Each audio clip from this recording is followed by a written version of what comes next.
Good morning. Romans 7, verse 8 and 9, verses 8 and 9. Having established that the law's not bad, Paul says this, but sin, seizing an opportunity through the commandment. How did it seize an opportunity? Through the commandment. Remember, the law raises up a sense of right and wrong. Don't walk on the grass.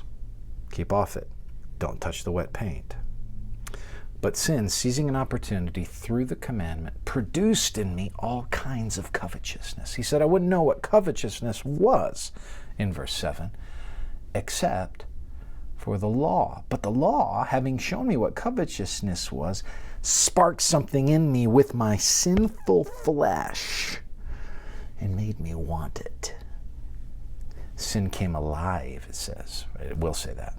It produced in me all kinds of covetousness. Apart from the law, sin lies dead. I was once alive apart from the law, but when the commandment came, sin came alive, and I died.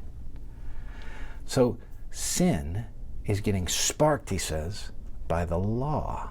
By the law. Okay? So it's not that the law is bad. It's that sin gets sparked by it. Think of it this way.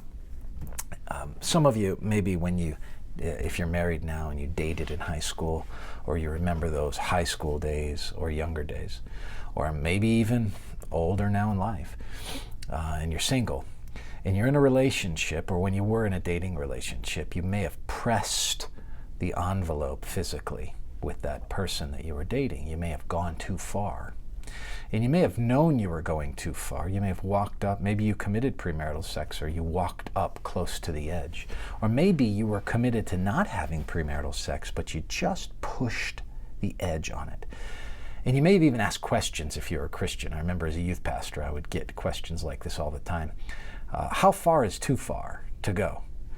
That kind of a question is born from the law sparking sin. It's a question of, how far can I go to the edge and not fall all the way into sin? What the heart is wanting to do is press to the edge, and it'll end up going over. It'll end up pushing the bounds, right? It's kind of like when you think of a little kid and you use reverse psychology and you say, whatever you do, don't you take that cookie. Whatever you do, the one thing you shouldn't do is you know that you're baiting them to take the cookie, because there's something inside them that is sparked by the law. That's sparked by the law. That's what Paul's saying. There's something sparked by the law, and it's your flesh. And so here's that. Now, the beauty of Christ, right, is that he gives the elixir, he gives the cure for the flesh, but the law can't do it. The law just incites the flesh, and that's the point Paul's making. It's not diseased, but it cites and sparks the disease.